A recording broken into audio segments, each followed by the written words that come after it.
ከአዲስ ቀን የጠዋት ገበያ መረጃዎች ወደ እናንተ ይደርሳሉ። አሚር ጌቱ አብራችሁ ቆይታ አድርጋለሁ። በዚሁ ወደ ቀዳሚ ጉዳያችን እናልፋለን። እጅግ ጥበብ በሚል ስያሜ ይታወቃል። ባህላዊ አልባሳት ይዘታቸውን ሳይቀይሩ በዘመናዊ መልኩ የሚያመርት ተቋም ነው።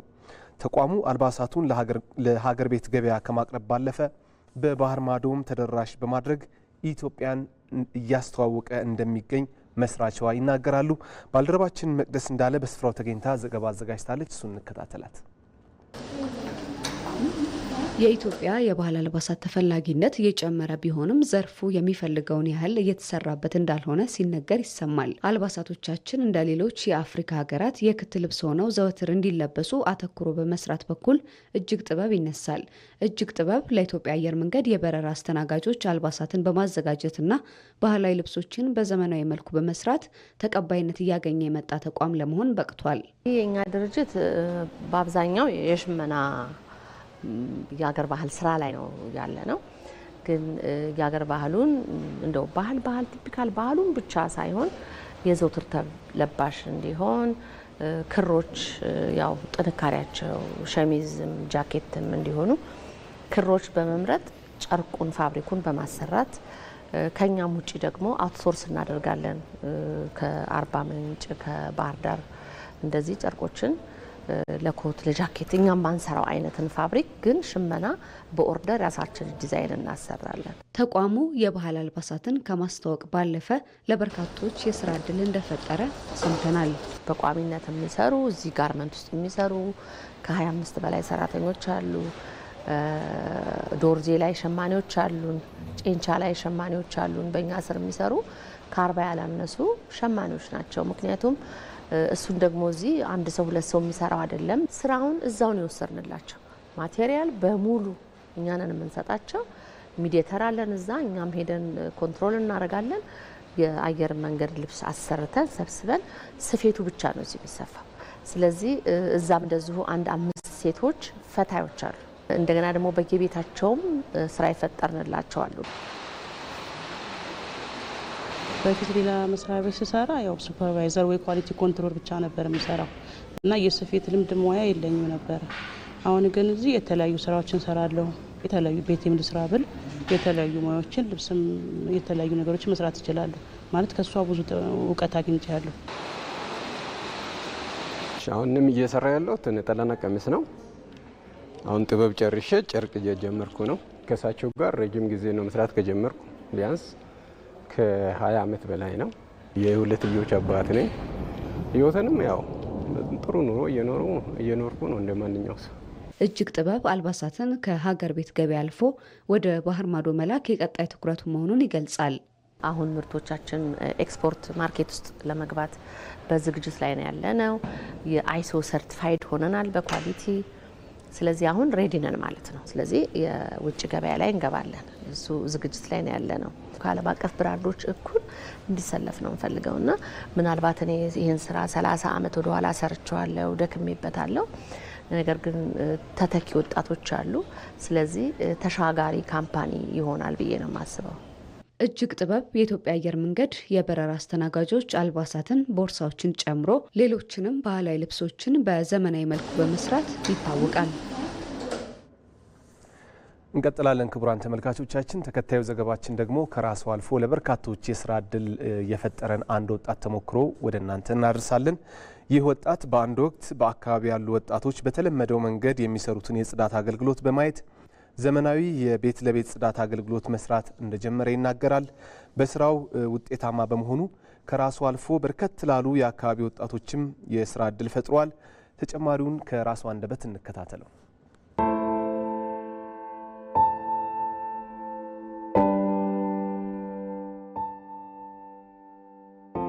ስሜ ሚካኤል ኤልያስ ይባላል። የብራይት ክሊኒንግ ሰርቪስ መስራች ነኝ። ብራይት ክሊኒንግን የጀመርነው ከዛሬ 2 ዓመት በፊት ሲሆን የጀመርነው እኔና ጓደኛዬ በመሆን ነው። መጀመሪያ ያደረግነው ምንድነው ማሽኖችን መግዛት ሲሆን ከዛ በኋላ ያው ስራዎችን መፈለግ ነው የጀመርነው። ከዛ በዛ መሰረት ስራዎች እየመጡ ሄዱ ቁጥር ከዛም እኛ ስራችንን ለማስፋት ሶሻል ሚዲያን በመጠቀም ስራችንን እዛ ላይ ያስተዋወቀን ስራችንን ማስፋት ጀመረን ማለት ነው። አሁን ላይ እየሰጠን ያለ ነው የሶፋ፣ የምንጣፍ፣ መጅሊስ እና ደግሞ የሙሉ ቤት ጽዳት ወይም ደግሞ ዲፕ ክሊኒንግ ይባላል።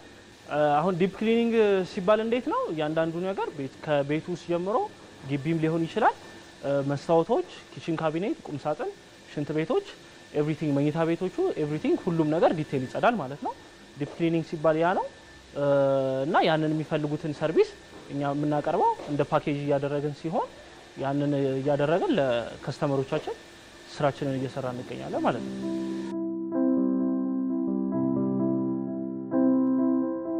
አሁን በስራችን ወደ 20 የሚጠጉ ሰራተኞች አሉ። ከዛ ደግሞ በዘለለ ራሳችን እያሰለጠን ሰራተኞች ደግሞ የምናስገባቸው ሰራተኞች ስላሉ ወደ ስራ ራሳችን እናሰለጥናቸውና ከዛ በኋላ ብቁ ሆነው ሲገኙ ሳይቶች ላይ የላከን እነሱ ሶፋም ሊሆን ይችላል እንደዚህ ቤቶችን አብረው ከኛ ጋር እየሰሩ ያስረክባሉ ማለት ነው። ሂውጅ ቤቶች ከሆኑ የሚገባውም ሰራተኛ በዛው ልክ ጨመር ይላል። የተወሰኑ ደግሞ ጂ+1 ምናምን ሲሆኑ ወይ ደግሞ ቪላዎች ሲሆኑ አነስ በማድረግ ከዛ ያንን ታይም ኢንተርቫል ደግሞ እኛ እንወስንና በዛ ከሁለት ቪላዎች ምናምን ከሆኑ በሁለት ቀን ውስጥ እንጨርሳቸዋለን። እንደዚህ ደግሞ እንደምታዩት ጂ+3 ምናምን አይነት ቤቶች ከሆኑ ደግሞ 3 እስከ 5 ቀን ባለው ውስጥ ዲቴል ተጨርሶ ያልቃሉ ማለት ነው። ይሄ ግን የሚሆነው አዲስ ቤቶች ከሆኑ እየተኖረ ያለ ቤት ደግሞ ሲሆን እሱ ደግሞ ያው ሞር 2 ቀን 3 ቀን ይፈጃል ማለት ነው።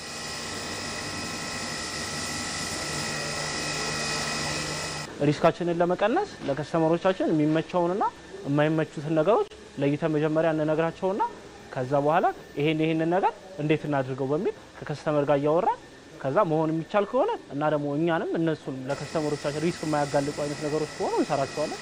የሚያጋልጡ አይነት ነገሮች ከሆኑ ደግሞ ትተናቸው እናልፋለን ማለት ነው። በዛ መልኩ ሪስካችንን ማኔጅ እናደርጋለን። አሁን እንኳን እንደ ዘመኑ ከሆነ ብዙ አይነት ቴክኖሎጂዎች አሉ። እኛም የተወሰኑትን ለማምጣት እየሞከርን ነው።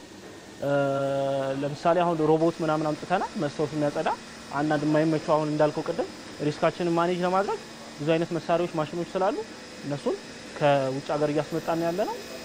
ሌላ ደግሞ እዚህ ሀገርም ቦታዎች ላይ የሚሸጡ ማሽኖች አሉ። ሴራሚክ ፖሊሽ ማድረጊያ ያለ ፍሎር ማሽን ይባላል። ሶፋ ማስያ፣ ቫኪዩም ክሊነር፣ ስቲመሮች ምናምን አሉ። እነሱን በመጠቀም ሞር ስራችንን ቀላል እያደረገ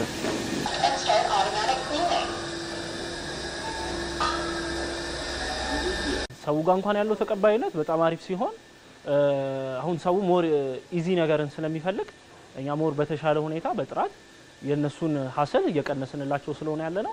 ሰው ጋር እንኳን ያለው ተቀባይነት በጣም አሪፍ። የወደፊት እቅዳችን እንዳልኩ መጀመሪያ ብዙ ሰራተኞችን አሰልጥነን ወደ ስራ ማስገባትና የተለያዩ ክልሎች ላይ ስራችንን እያስፋፋ በደንብ መስራት ነው የምንፈልገው።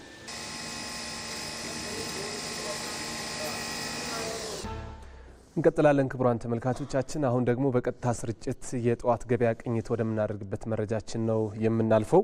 ለዛሬ ወደ ቤንሻንጉል ጉሙዝ ክልል አሶሳ ከተማ ነው የምንሄደው። በአሶሳ ከተማ ያለው የጠዋት ገበያ እንቅስቃሴ ምን ይመስላል፣ ለግብይት የቀረቡ ምርቶችስ ምንድናቸው የሚለውን በአጭሩ እንመለከታለን። በስፍራው በቀጥታ መስመራችን ባልደረባችን ነስረዲን ሐሚድ ይገኛል። ነስረዲን እንደምን አደርክ? በአሶሳ ከተማ ያለው የጠዋት ገበያ እንቅስቃሴ ምን ይመስላል፣ ለግብይት የቀረቡ ምርቶች ምንድናቸው የሚለውን በአጭሩ መረጃ አድርሰን። አመሰግናለሁ አሚር። እንዲህ በቤንሻንጉል ጉሙዝ ክልል ዋና ከተማ አሶሳ እንግዲህ በርካታ ግብይቶች ይደረጋሉ። በዛሬው ጧትም በከተማዋ የፍጆታ እቃዎችና የኢንዱስትሪ ምርቶች ግብይት ምን እንደሚመስል ለመመልከት ተዛዙረን ነበረ። በደረግነው ምልከታም እንግዲህ ባደረግነው ግኝት የግብርናና የኢንዱስትሪ ምርቶች ገበያ ላይ በበቂ ሁኔታ መኖር ነው የተመለከትነው። በዚህም ተመጣጣኝ ዋጋና የተወሰነ የዋጋ ጭማሪዎች መኖራቸውን በአንዳንድ ምርቶች ላይ የተወሰነ የዋጋ ጭማሪዎች መኖራቸው ነው የተመለከትነው። ለሽንኩርት፣ ድንች እና ሌሎች እቃዎች የተወሰነ መልኩ ተጨማሪዎች አሉባቸው። በዋጋቸውም ስንመለከት እንግዲህ ድንች በኪሎ እስከ 60 ብር እየተሸጠ ይገኛል። ቲማቲምም በኪሎ እስከ 60 ብር፣ ካሮት ምድብ እስከ 40 ብር እየተሸጠ እንደሚገኝ ሸማቹም ገዢውም እንደነገሩን ነው። በቅቤ ቅቤን ስንመለከት ቅቤ በኪሎ እስከ 700 ብር እየተሸጠ ይገኛል። ሽንኩርት በኪሎ ከ100 እስከ 110 ብር እየተሸጠ ይገኛል ማለት ነው። ነጭ ሽንኩርት በኪሎ እስከ 400 ብር፣ ቃሪያም በምድብ በኪሎ እስከ 50 ብር እየተሸጠ ይገኛል። ጎመንም በምድብ እስከ 50 ብር እየተሸጠ እንደሚገኝ ነው የተመለከትነው። በተመሳሳይም እንግዲህ ዘይት 5 ሊትር ባደረግነው ቅኝት ከ1500 ብር እስከ 1700 ብር በአሶሳ ከተማ እየተሸጠ እንደሚገኝ ነው የተመለከትነው። በአጠቃላይ በክልሉ የተሰራ ያለው የመስኖ ከዚህ በፊት የተሰራው ደግሞ የመስኖ ልማት ስራ በተለይ ሽንኩርት ምርት ላይ ጥሩ የሚባል ምርት እንዲገኝ አድርጓል፣ አግዟልም ነው ሸማቹም የነገሩን። በአጠቃላይ በአሶሳ ከተማ ያለው የግብይት ሁኔታ በተለይ ደግሞ የፍጆታ እቃዎች ግብይት ይሄን ይመስላል። ነስረዲን ለመረጃው ከልብ እናመሰግናለን። መልካም ቀን ይሁን ባለህበት። ክቡራን ተመልካቾቻችን መጨረሻ ወዳደረግነው የግብይት መረጃችን እናልፋለን። በአዲስ አበባና በሌሎች ከተሞች ያለውን የመሰረታዊ ሸቀጦች ዋጋ፣ የባንኮች የውጭ ምንዛሪ ተመንና ተያያዥ የግብይት መረጃዎችን እንከታተል።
ክቡራን ተመልካቾቻችን ለዛሬ አዲስ ቀን የተዘጋጁ የጠዋት ገበያ መረጃዎች በዚሁ ተጠናቀዋል። ስለተከታተላችሁን ከልብ እናመሰግናለን።